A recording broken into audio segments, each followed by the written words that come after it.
मैं मकसूद अफजल जागीरदार एडवोकेट गुलबर्गा। मैं इस वक्त वफ़ के बारे में कुछ चीज़ें बताना है, क्योंकि एक वीडियो वायरल होता जा रहा है गुलबर्गा और रायचूर से ख़ाज़ियों के ताल्लुक़ से, जो हैदराबाद कर्नाटक ख़ाज़ियों को कोई इख्तियारात नहीं है शादियाँ या निकाहनामा करने का, और जिनकी सर्टिफिकेट का कोई वैल्यू नहीं है। इसलिए जो मस्जिदों को अगर उसका इख्तियारात दिया जाए तो सही ढंग से जो है मैरिजेस परफॉर्म करना और रिकॉर्ड मेंटेन करने का, ये सारे दावे जो है इस वक्त हो रहे हैं। मैं और खाजी साहब, जो मरहूम क़ाज़ी मोहम्मद हुसैन सिद्दीकी साहब, जिन्होंने एक किताब लिखा है Hyderabad Atiyat inquiries act 1952 with rules, जिसका मैं एडिटर भी हूँ। इस किताब के ज़रिए मुझे ये चीज़ बताना है कि जैसा ही हैदराबाद से कर्नाटका जो अलग हो गया, सेपरेट हो गया, और जिस वक्त जो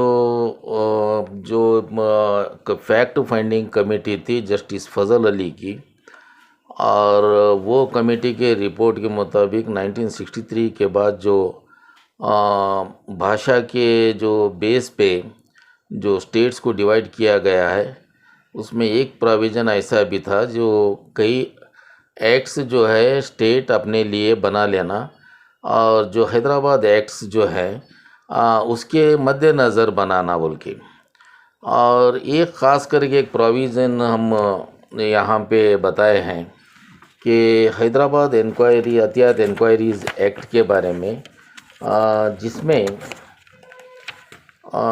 जो ये लेटर गवर्नमेंट का है, इस लेटर में ये 6 नवंबर 1978 का लेटर, और उसके बाद में जो है 13/1985 का एक लेटर है जो revenue commissioner secretary to the government of Karnataka department वाले जो जारी करे थे, जिसमें ये लिखा गया है कि जो हैदराबाद अतियात इंक्वायरी एक्ट 1952, इसको जो है रिपील किया गया है, repealed by the Karnataka certain inam abolition act 1977 impliedly, and there is no necessity of any action, no necessity of any action for repeal of the Hyderabad Atiyat inquiry act बोल के इस तरीके से एक लेटर जारी किए थे।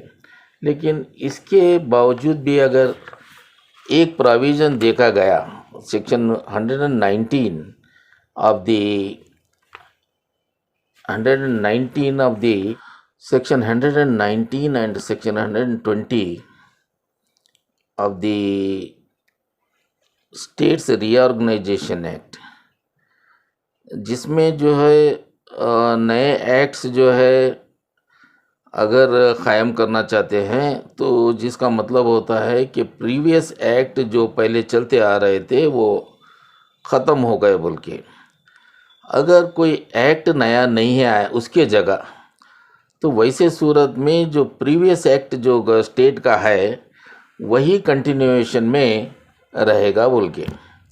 अभी कई एग्ज़ाम्पल हम यहाँ पे देख सकते हैं। इसमें एक लेटर जो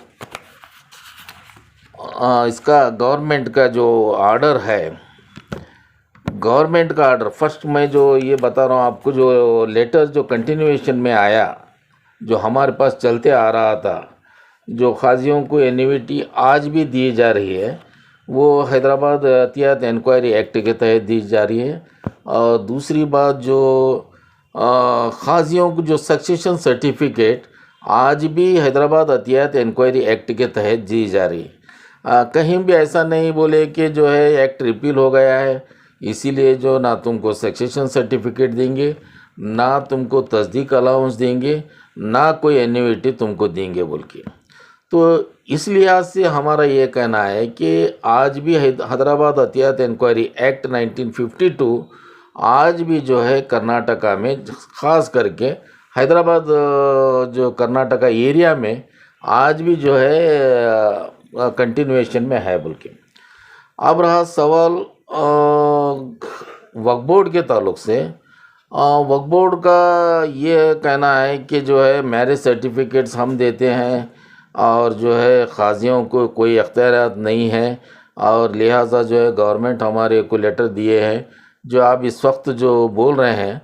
लेकिन एक चीज़ ये थी कि वक्फ बोर्ड का कोई हेल्प नहीं लिए बोल के ऐसा नहीं था। गवर्नमेंट भी जब 27/8/2055 का जो गवर्नमेंट ऑफ हैदराबाद का जो लेटर है, जिसमें जो महल शरत अमाउंट जो क़ाज़ियों को दिया जाता था वो जो है वो रेवेन्यू डिपार्टमेंट के ज़रिए दिए जाना बोल के ये जो लेटर था, और उसके बाद में जो कंटिन्यूएशन में और एक लेटर जो 16/4/1959 जो ये भी हैदराबाद से जो लेटर जारी हुआ था, जिसमें गुलबर्गा शरीफ और औरंगाबाद ये सारे चीज़ों के लिए जो है क़ज़ायत ऑफिस में क़ाज़ियों का सही परफॉर्मेंस है या नहीं बोल के बताने के लिए सर्टिफिकेट देने के लिए वक्फ बोर्ड को जो है अथॉरिटी दिया गया था।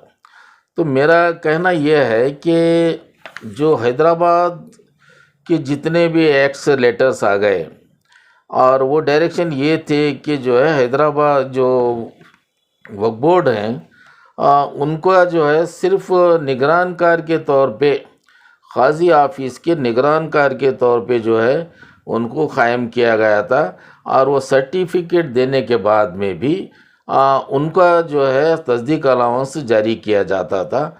और मैं खुद भी देखा हूँ जो गवर्नमेंट की जो ये है सर्टिफिकेट जो ये सर्कुलर है, जिसमें एक ये डायरेक्शन है कि जब तक क़ाज़ी लोग वक्फ बोर्ड से सर्टिफिकेट नहीं लेते उनका तस्दीक अलाउंस देना नहीं बोल के।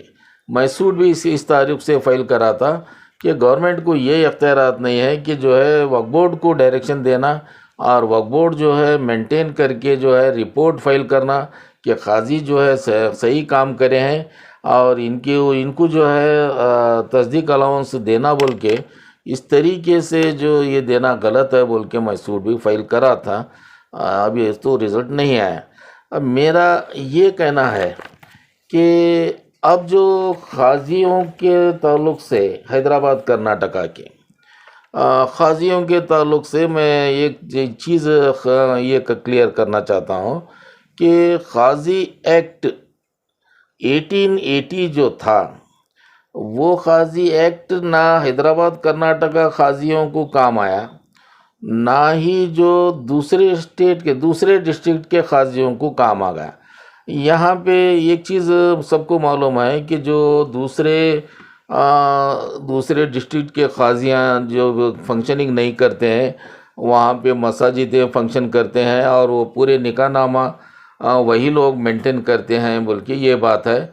और सिर्फ जो है हैदराबाद कर्नाटका के क़ाज़ियों को ही यही अख्तियार दिया गया है कि वो जो है अपना जो ख़ानदानी जो क़ाज़ी का जो पेशा है उसको बरक़रार रखे बोल के। तो मेरा ये कहना है कि क़ाज़ी एक्ट ना हैदराबाद कर्नाटका के क़ाज़ियों को काम आया, ना ही जो मस्जिदों में जो ये निकाह पढ़ाते हैं दूसरे डिस्ट्रिक्ट में उनको भी जो है अब तक काम में नहीं है। वो रिपील हुआ, बाद में फिर से लाए बोल के बोले ये तो पता नहीं, लेकिन वो रहने का जो सेंट्रल एक्ट था वो क़ाज़ियों को किसी भी जो है मरहले पे काम नहीं आया, उसका जो है रिपील होना भी ज़रूरी था। तो मेरा ये कहना था क्योंकि हमारा हैदराबाद कर्नाटका एरिया में जो अतियात इंक्वायरी एक्ट था, जैसा ही अतियात इंक्वायरी एक्ट का जो है तुम रिपील करे तो रिपील करने के बाद में एक नया एक्ट क़ायम करना चाहिए था। जो नया एक्ट में ये बताना चाहिए थे कि मुस्लिम मैरिजेस एक्ट जो उसके बारे में रूल्स एंड रेगुलेशंस के बारे में एक एक्ट करना चाहिए था। मैं एक एग्ज़ाम्पल बताता हूँ। पहले जो आप देखिए जितने भी डिस्ट्रिक्ट में जो मस्जिदों में जो निकाह पढ़ाते हैं वो मस्जिदों वालों को अगर कुछ भी उसके बारे में अफरा तफरी हो गई पैसों के बारे में, तो वहाँ पे जो है आप अगर कोई प्रोसिक्यूशन करना है तो जनरल एक्ट को आना, जैसे आईपीसी को आना। और दूसरी बात, अगर कोई सिविल सूट फाइल करना है तो वो general act specific relief act के तहत ही करना। तो कहाँ पे जो है काजियों के ताल्लुक से एडमिनिस्ट्रेशन के बारे में, या इधर जो ये है, ये जो हैदराबाद कर्नाटका एरिया के काजियों के ताल्लुक से बोलिए, या मस्जिदों में नमाज पढ़ाने वाले मौलवियों के ताल्लुक से, कहाँ पे सेपरेट एक्ट है। इस ताल्लुक से आज तक कोई आवाज़ नहीं उठाए कि भाई मुस्लिमों के लिए मैरिजेस के लिए फॉर्म्स इशू करने के लिए, निकाह पढ़ाने के लिए, या उसके बदले में जो है कोई सेटलमेंट करने के लिए कोई एक्ट आज तक तरमीम हुआ नहीं। जैसे जो ब्रिटिशर्स थे 1936 में एक एक्ट पास करे, Muslim marriages, dissolution of Muslim marriages act बोल के। उसका मकसद ये था कि जो मुस्लिम हस्बैंड है उसके अख्तियारात निकाह के, जो डाइवर्स के टाइम पे, तलाक के टाइम पे भी उसकी परमिशन की ज़रूरत पड़ती है। और नहीं बोले तो जो दूसरा जो सेटलमेंट जो होता है, जो बीवी पूछती है, उस तरीके के जो तलाक का भी जो है, बीवी को जब तक शौहर इख्तियारात नहीं देते, बीवी जो है उसके आगे बढ़ नहीं सकती। तो ऐसे सूरत में ब्रिटिशर्स ये एक्ट ला लिए कि 1936 Muslim protection of Muslim marriage act, dissolution of Muslim marriage act, जिसके ज़रिए जो है बीवी जो है शौहर के ख़िलाफ़ अपने मैरिज को ख़त्म करने के लिए सिविल कोर्ट से डिक्री ले सकती है बोल के। और वहाँ पे ये नहीं है कि जो है शौहर को भी वही अख्तियारात हैं कि मैरिज डिज़ोल्व करने के लिए वाइफ के ख़िलाफ़ जो है फैमिली कोर्ट या सिविल कोर्ट में ये dissolution of Muslim marriage act के तहत कोई डिक्री हासिल करे, ऐसा कोई क़ानून नहीं है। तो मेरा ये कहना है कि वक्फ एक्ट में आप जो देख रहे हैं, वक्फ एक्ट में काजियों को कहीं भी जो ये ज़िक्र नहीं किया गया है कि वो मुतवल्ली के दायरे में आते हैं। और आप डेफिनेशन देखिए, इवन जो है सज्जादे, मुतवल्ली और आमीन जितने भी हैं वो लोग मुतवल्ली के डेफिनेशन में आते हैं। तो क्यों काजियों को भी जो है मुतवल्ली के डेफिनेशन में नहीं लाया गया?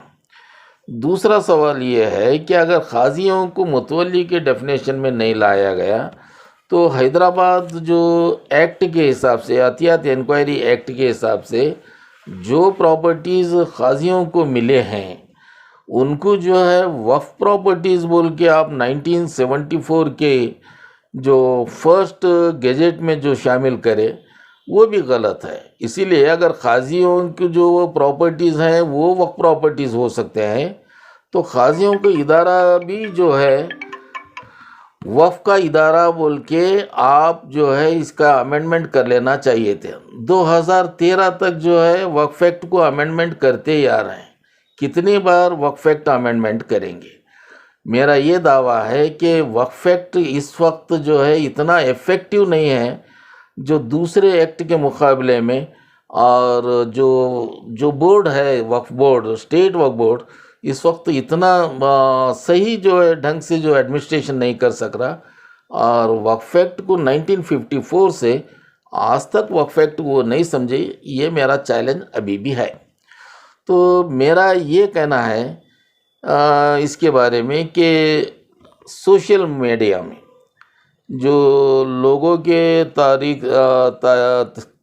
लोगों के बारे में जो एलिगेशन किया गया है, तो वो लोगों, ये मैं बताया कि 1956 से ये जारी है कि वक्फ बोर्ड को जो है निगरानी करना है बोल के। अगर वक्फ बोर्ड के लोगों को अगर ये अप्लाई करें हैं तो वो वक्फ बोर्ड भी देने की उतनी ही जिम्मेदारी रखते हैं। इसका मतलब ये नहीं है कि जो है काजियों को, जो ख़ास करके जो हैदराबाद कर्नाटका के काजियाँ हैं, उनके ऊपर कोई जो है ऐसा कानून नहीं है जिसको जो है काजियों को इंडिपेंडेंटली बाइंड कर सके। काजियों की ऑफिस ही इस वक्त प्राइवेट ऑफिस बन गई है। मेरा ये कहना है कि सेक्शन 119 और सेक्शन 20 के तहत अगर कोई अल्टरनेटिव कानून अगर ला लेते तो आज काजियों को इंडिपेंडेंटली काम करने की परेशानी नहीं होती थी। एक्ट नहीं लाने की वजह से इसका ये मतलब हो जाता है कि हैदराबाद जो अतियात इंक्वायरी एक्ट 1952 है जो काजियों के बारे में बताता है वो आज भी कर्नाटका में लागू है और वो रिपील नहीं हुआ।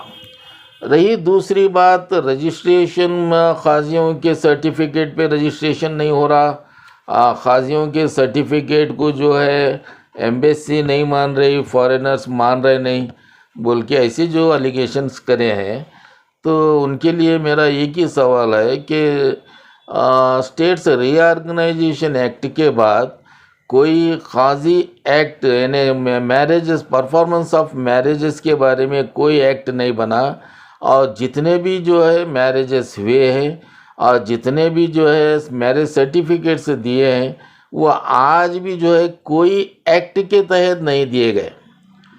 आप अगर ये बोलेंगे कि भाई दूसरे मस्जिदों में जो मौलवियाँ पढ़ाते हैं उन्होंने जो है उनकी सर्टिफिकेट वैल्यू होती है, तो मुझे ये बताइए कि कौन से एक्ट के तहत वो सर्टिफिकेट दे रहे हैं, कौन से एक्ट के तहत ये डिक्लेयर किया जाता है कि जो है जो लोग सर्टिफिकेट दे रहे हैं मस्जिदों में उनको जो है उनकी सर्टिफिकेट वैलिड होती है।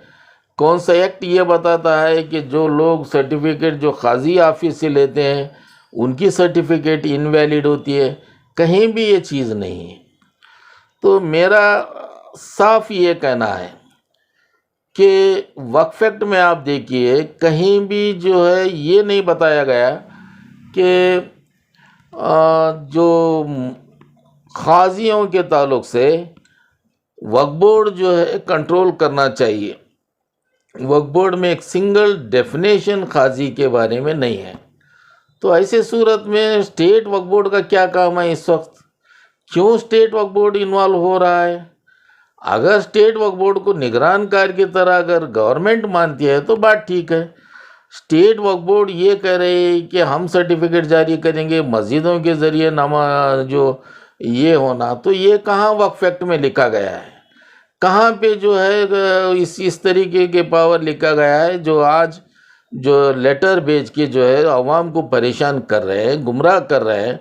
ये ख़ास करके जो है स्टेट कर्नाटका स्टेट वक्फ बोर्ड की जो मिली भगत ये एक्ट है जिसके वजह से आज हर लोग परेशान हो रहे हैं। मैं ये भी आपको बताना चाहता हूँ कि जो शादियाँ आप भी हो रहे हैं, पहले भी हो रहे हैं, पहले भी जितने भी 1954 के बाद 1950 के बाद भी अगर जितने भी शादियाँ हो गए, 1950 से पहले जितने भी हैदराबाद एहतियात इंक्वायरी एक्ट के तहत जो शादियाँ हो गए, कौन चैलेंज करके ये बताए कि भाई जो काजी जो सर्टिफिकेट्स दिए हैं जो मैरिजेस करे हैं वो गलत हैं बोल के कौन से सिविल कोर्ट में जो है उसके बारे में डिक्री लिए हैं? ये बताइए। और ये भी बताइए कि जो मस्जिदों में जो निकाह पढ़े हैं उनके बारे में भी जो ऐसा लिए हैं बोल के। तो ये जितना भी जो सिस्टम है इस सिस्टम को जो है हम गहरी नज़र से अगर देखें तो हमारे को ये मालूम होता है कि दोनों इदारे, काजी इदारा वक्फ एक्ट में नहीं है, काजी मुतवल्ली के डेफिनेशन में नहीं है, और मौलवियाँ जो है वो मस्जिद वक्फ एक्ट में है, मौलवियाँ जो है मुतवल्ली के डेफिनेशन में नहीं आते। जो अपॉइंटमेंट जो कमेटियाँ होते हैं वो कमेटियों में आज तक जो है ऐसा जिक्र नहीं बताया गया है कि ये लोग मस्जिद में निकाह भी पढ़ाएंगे और पूरा रिकॉर्ड मेंटेन करेंगे। ये सारी चीज़ें उसमें नहीं हैं। अब वक्फ बोर्ड नए से अगर ये करता है तो जो अपॉइंटमेंट जो लेटर है उसमें तरमीम लाना चाहिए एक्ट के तहत। एक्ट में है तो जो है तरमीम ला के करना चाहिए। मैं और एक बात ये कहना चाहता हूँ कि लास्ट टाइम भी मैं बताया हूँ कि जो मस्जिदों को नमाज पढ़ने के लिए नमाजगाह बनाना, रखना, कायम रखना ये बेहतर है। उसी मस्जिदों के कमेटी के लिए कई जो है झगड़े होते हैं, हम देखते आ रहे हैं। आधुनिक की मस्जिदों में इलेक्शन जो होते हैं, बाजब्ता जो होर्डिंग्स लगाते हैं, बैनर्स लगाते हैं, इस तरीके से दिखता है कि जो है वहाँ पे कोई एमएलए का इलेक्शन हो रहा है। वो किस लिए हो रहा है? इसीलिए हो रहा है कि मस्जिदों के तहत इनकम बढ़ गई है। तो वो इनकम के लिए ये सारे पैनल्स बोलिए, ये दूसरे लोग बोलिए, वो काम कर रहे हैं जिसमें उनके नमाज पढ़ने में वो खलल होती है। वो नमाज जो है सही अदा करने में काबिल नहीं रहते, इसीलिए कि जो है जो अकाउंट रहता है और जो अमाउंट रहता है मस्जिद के तहत जो कलेक्ट किया जाता है, उसका हेर फेर होना 100% जो है चांसेस रहते हैं। इसीलिए मस्जिदों को मेहरबानी करके कर्नाटका स्टेट वक्फ बोर्ड से मेरी रिक्वेस्ट है कि मस्जिदों को इबादत गाह जो रखिए ये बेहतर है, बल्कि मस्जिदों को जो है वक्फ बोर्ड के तरफ से जो पावर्स लेके मैरिज ब्यूरो में कन्वर्ट करना ये शरीयत के ख़िलाफ़ है। ये आप पहले समझ लीजिए। इस तरीके से जो है हरकत करना नहीं, और इस वक्त आप जो है इसको चेंज करके कोई नया एक्ट लाने के लिए गवर्नमेंट को रेकमेंड करिए। मैं खुद भी लेटर दिया था कि आप खाजियों को जो है वक्फ एक्ट में शामिल करने के लिए सेंट्रल वक्फ को जो है बोर्ड को रिकमेंड करिए और उनको मुतवली के लिए जो है रिकमेंड करिए।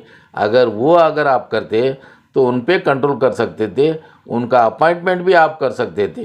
ये तीसरे लोगों के लिए नहीं, और उनके प्रॉपर्टीज़ भी आप कंट्रोल कर सकते थे। इन सारे चीज़ों का देखिए, अमेंडमेंट के लिए जो है ये आप रेकमेंड करिए। मेरी बुक भी थोड़ी दिन में आने वाली है। ये खाजियों के ताल्लुक से भी एक सेपरेट चैप्टर मैं लिखा हूँ, शायद वो आपको मदद मिलेंगी। सिंबल इलीगल नहीं है। सिंबल अगर वक्फ बोर्ड अगर एडमिनिस्ट्रेशन कर रहा है, अगर वक्फ बोर्ड अपने सिंबल दे रहा है, तो उसके तहत अगर खाजियाँ भी अगर अपने यहाँ जो मैरिज कर रहे हैं, तो उसके लिए क्या ऑफेंस बन सकता है? ऐसा तो नहीं है कि जो है वक्फ बोर्ड का सिंबल था और वक्फ बोर्ड के सिंबल को जो है ये खुद भी बगैर इत्तला दे के जो है अपने फॉर्म पे ये करें, जिसके लिए ऑफेंस होता है बोले तो एक अलग बात है। और दूसरी बात मेरा ये कहना है, वक्फ बोर्ड लोगो क्यों रखता है? वक्फ बोर्ड को ज़रूरत क्या है? मैं जो बताया गवर्नमेंट का आर्डर, जिसमें जो है वक्फ बोर्ड निगरान करना यही है। इसका मतलब ये नहीं है कि जो है जो सर्टिफिकेट्स जारी करेंगे, जो फॉर्म्स जारी करेंगे, वो वक्फ बोर्ड का लोगो होना ज़रूरी है, वरना कोई शादी नहीं होती, ऐसी कोई बात नहीं है।